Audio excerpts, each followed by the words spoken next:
intro here, and today, in this video, I'm going to tell you why people have stopped playing the greatest game of all time. One of the best games people have never played before. Minecraft! And I'm just making a joke. Nobody plays that game anymore. Like people play Minecraft. Stompy Longhead, Stompy Longcat, more like Stompy Fortnite guy. So yeah, let's kick it off, shall we, with Arsenal versus Chelsea.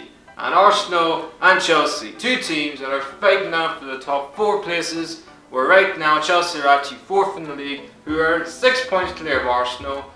And Chelsea, you may be in luck. For the first time in 2019, if you ask Chelsea fans, that bit of luck this year is a striker, a number 9, that can actually put the ball in the freaking net.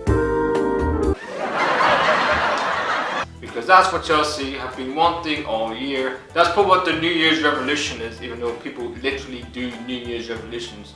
Which again, I think completely stupid. I just don't understand people with New Year's resolutions start of the year, and then you come to fucking March and they don't fucking do it. They think, oh, you know what? We're into March. I forgot because I'm a lazy bitch. So who gives a damn?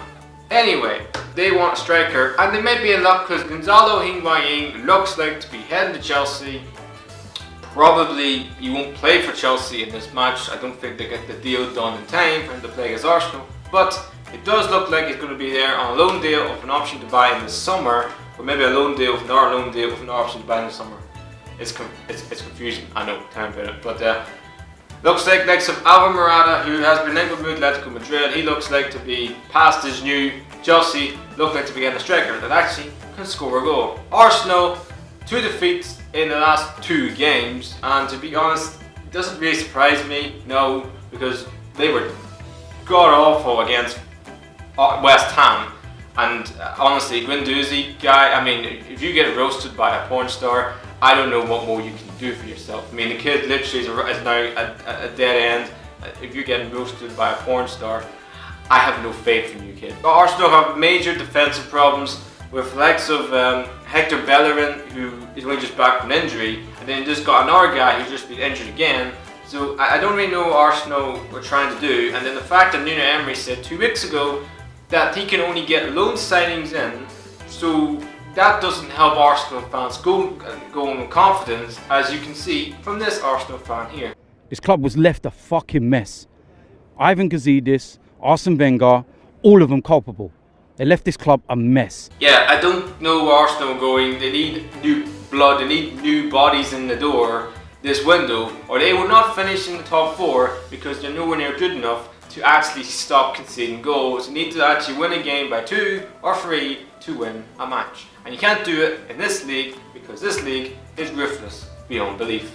But for this match, I just feel because this match at the Emirates, and we've seen at the start of the season when Chelsea played Arsenal, it was a very entertaining 2-2 draw, which to be honest, Chelsea could easily won the game 3-2, but Arsenal could easily won the game 3-2. It was that type of basketball match, you could say. So, but I think it'll be another entertaining, enthralling 2-2 draw as well. Yes, I'm going to see him score like it was in the first game, but because Arsenal at the Emirates Stadium, and they've got a very good home record this season. I think only Man City and Liverpool have a better home record than them. So that's why I'm going for a 2-2 draw. Now, the Bundesliga is back for its first fixtures of 2019. It's back after a 4-week winter break.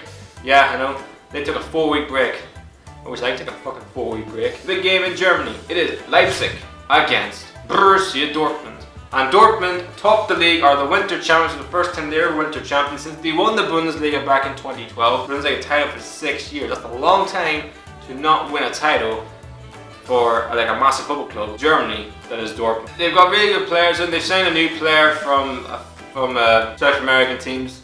So he looks like to be another really good signing, and the youngsters they're bringing in Dortmund is fantastic. They've really got experience as well. Like I said, the recruitment has been outstanding in the past 18 months. Leipzig, they're in the top 4, which I expect them to be in the top 4. They have the quality to be in the top 4. The problem with Leipzig is inconsistent. It's like, for instance, if you turn up for work every morning and the guy that you're working with, he never turns up. He turns up whenever he feels like it. He does it whenever he feels like it. That's RB Leipzig. RB Leipzig is that guy who turns up for work when he feels like it, does a crap job with it, but somehow he's still employed.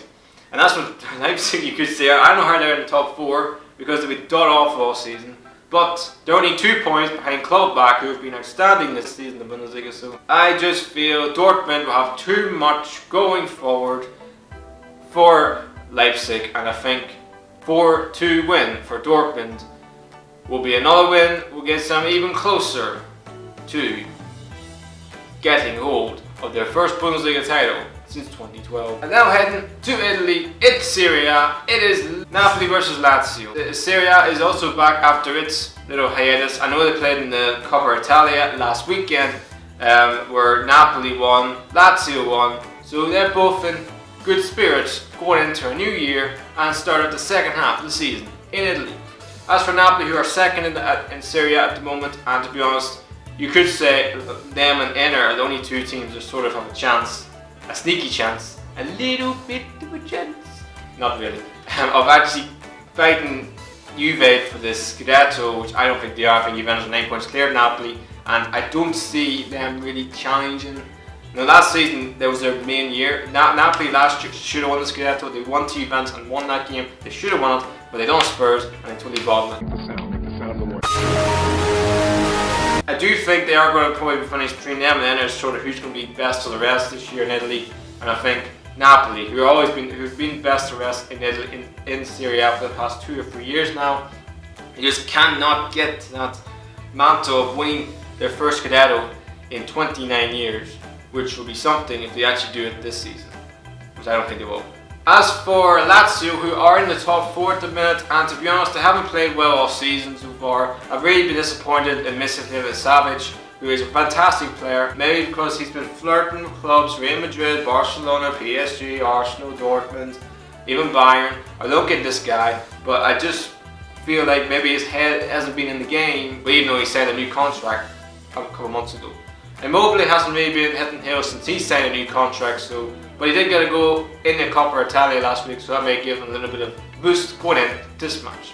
But I don't think it will. I think Napoli's home form has been absolutely superb this season, and I think we'll continue in this game with a 2-1 win against Lazio. And now we're heading to Spain, in Madrid. It's Real Madrid against Sevilla. And Real Madrid need a massive result as soon as possible. I know they won against Real Betis thanks to an outstanding free kick from Celebas, whatever his name is. It's an outstanding free kick. Gives them something going into this game because they need to win this game. They can't lose this game. If they lose this game, then the gap between them and Real Madrid and Sevilla could be 4 points or even 5 points, and that's a huge gap at this stage of the season. Sevilla, they got a defeat at last weekend against Athletic Bilbao. They never do well going to the Basque Country because I don't think they have a great record there. But for this game, I just think Real Madrid's home form has not been good this year. Sevilla had an excellent away form better than home form, which surprises me really. I just think Real Madrid and Sevilla will play out a 1-1 draw. Now heading back to England, a huge relegation 6-pointer between Newcastle United and Cardiff City. And we're going to start off with Newcastle because my club have been an absolute shitstorm in the past, well, to be honest, 10 fucking years you could say. Well, they won a massive win at the FA Cup for a very replay against, obviously, Blackburn Rovers. They were took to extra time thanks to Hosselu's goal, which was offside. Lucy Perez's goal, which the goalkeeper should actually save. But they played well. 2 youngsters who played in this game, Longstaff and Kyle Roberts, scored 2 goals. Kyle Roberts scored. It was a very good finish. Longstaff got his first goal. I'm really happy for him because he looks a real player for the future, and everybody's rating this guy's going to be a fantastic player. He really does look. He knows when to find a pass. He's very controlling the ball. He does dictate the way Newcastle playing that midfield so far. So give him a chance. He's done it so far. He took his debut against Liverpool. I thought very well against Chelsea, and he was probably our best player against Blackburn Rovers in the Cup. Newcastle's problem is, will Rafa Benitez be given any money to spend on transfers? Where's the money? I don't think so. Mike Ashley doesn't want to spend any money, which is same old. I don't know. We need this man out of Newcastle because it's just not fun anymore. Watching this team just play 10-handed ball and just try and win by an ugly, scruffy goal. It's not Newcastle, man. I don't know what it is. It's just not Newcastle. But we need a win. It's a huge game. We're in the bottom 3. Newcastle will just get the win. I'm only doing this because I'm a Newcastle fan and we need to win from somewhere. But I just think Rondon will score the goal to get us the win. But it's not going to be an easy watch. If you're going to watch this match as a neutral, don't. This game is going to be one of the worst games to watch this weekend. And I think Newcastle will just edge it 1-0. It's tough being a Newcastle fan.